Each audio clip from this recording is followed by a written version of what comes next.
हमारी आने वाली वीडियो से बाखबर रहने के लिए हमारे चैनल को सब्सक्राइब करने के बाद बेल आइकन पर क्लिक करना मत भूलिएगा। बिस्मिल्लाहिर्रहमानिर्रहीम dear students, welcome to IT series tutor channel. अपनी इस वीडियो में और आने वाली चंद वीडियोस में हम बात करेंगे कुकीज़ पर। तो आइए देखते हैं कि कुकीज़ क्या हैं और पीएचपी में किस मकसद के लिए इन्हें इस्तेमाल किया जाता है।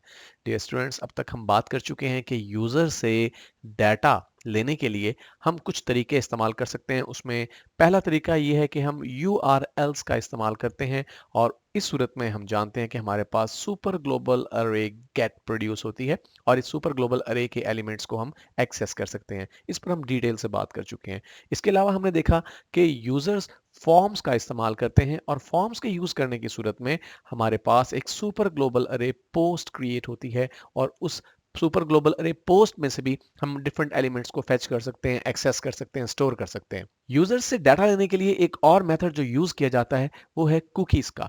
लेकिन ये ऐसा मेथड है जिसमें एक्चुअली यूजर इटसेल्फ कोई डाटा प्रोवाइड नहीं करता, बल्कि एक स्पेसिफिक डाटा आपके ब्राउजर के अंदर, यूजर के ब्राउजर के अंदर स्टोर होता है और हर रिक्वेस्ट रिस्पॉन्स साइकिल के साथ वो डाटा यूज किया जाता है और कुकीज को इस्तेमाल किया जाता है बेसिकली किसी यूजर की स्टेट को स्टोर करने के लिए। स्टेट को स्टोर करने से क्या मुराद है? डियर स्टूडेंट्स, कभी आपने गौर किया किसी ऐसी वेबसाइट को आप विजिट करते हैं, जैसे विजिट करने के बाद आपको लॉगिन होना पड़ता है, जैसा कि फेसबुक।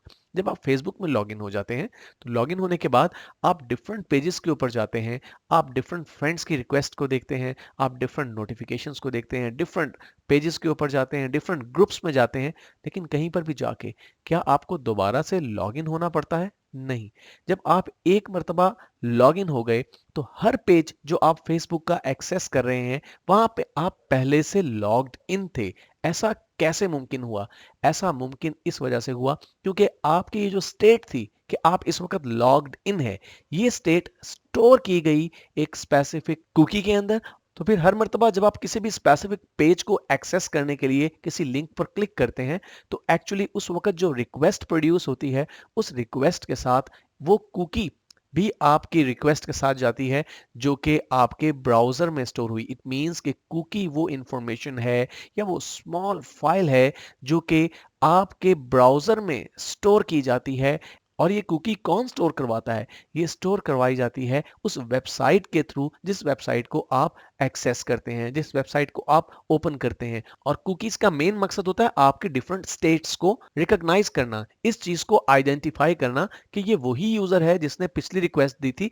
अदरवाइज डे स्टूडेंट, जब आप एक मरतबा फेसबुक में फॉर एग्जांपल लॉगिन हो गए, लॉगिन होने के बाद जब आप किसी भी दूसरे पेज पर जाते हैं तो सर्वर को कैसे पता चलेगा कि ये वही शख्स है जो कि पहले इस पेज पर था और अब इस पेज पर जंप कर गया है? हो सकता है आप आईपी के बारे में सोच रहे हो कि हर यूजर का एक यूनिक आईपी होता है। आप बिल्कुल ठीक सोच रहे हैं, लेकिन आईपी को इस मकसद के लिए इस्तेमाल नहीं किया जा सकता। उसकी वजह यह है कि बहुत से लोग एक ही आईपी का इस्तेमाल कर रहे होते हैं। मिसाल के तौर पे जब आप घर में वाईफाई नेटवर्क का इस्तेमाल करते हैं तो आपके वाईफाई राउटर का जो आईपी है वो एक सिंगल आईपी है और उस राउटर के साथ कनेक्टेड जितने भी यूजर्स हैं वो उसी सिंगल आईपी का इस्तेमाल करते हुए इंटरनेट कनेक्शन को यूज कर रहे हैं। और एन मुमकिन है एक ही वक्त में बहुत सारे लोग फेसबुक का इस्तेमाल कर रहे हो, तो इस सूरत में आप आईपी को यूज नहीं कर सकते as a tool of recognition. हर यूजर को इंडिपेंडेंटली इंडिविजुअली पहचानने के लिए आप आईपी का इस्तेमाल नहीं कर सकते। और फिर एक और प्रॉब्लम भी तो है, आईपी एक ऐसा एलिमेंट है जो चेंज होता है जब आप मूव कर रहे होते हैं, मोबाइल फोन का इस्तेमाल कर रहे हैं, आप गाड़ी में हैं, आप बस में हैं, ट्रेन में हैं,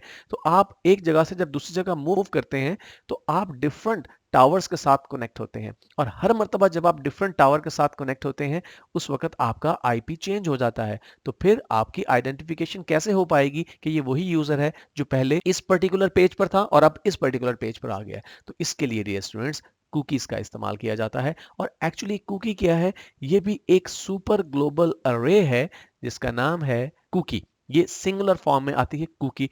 इट मींस कि कुकी के अंदर डाटा स्टोर किया जाता है और कुकी को यूजर के ब्राउजर में सेव कर दिया जाता है। लेकिन ये एक ऐसी चीज है जिसे यूजर खुद से क्लियर कर सकता है, खुद से रिमूव कर सकता है। हम अपनी आने वाली वीडियोस में देखेंगे कि किस तरह से कुकी को सेट किया जाता है और किस तरह से कुकी को रिमूव भी किया जा सकता है। लेकिन यहाँ पर डियर स्टूडेंट जो बहुत ही इंपॉर्टेंट बात है वो ये है कि कुकीज खुद ब खुद प्रोड्यूस नहीं हो सकती जब तक एक रिक्वेस्ट यूजर की तरफ से नहीं जाएगी किसी स्पेसिफिक वेबसाइट को और फिर उसके रिस्पॉन्स में कुकी नहीं आएगी उस वक्त तक कुकी आपके ब्राउजर में स्टोर नहीं हो सकती। इट मींस कि कुकीज रिक्वेस्ट रिस्पॉन्स साइकिल के साथ एसोसिएटेड हैं, ये उनके साथ जुड़ी हुई हैं। तो जब तक रिक्वेस्ट रिस्पॉन्स साइकिल काम नहीं करेगा, आप खुद से कोड के अंदर कुकीज को सेट नहीं कर सकते। तो डियर स्टूडेंट्स, अपनी नेक्स्ट वीडियो में हम देखेंगे कि हम कुकी को किस तरह से सेट कर सकते हैं।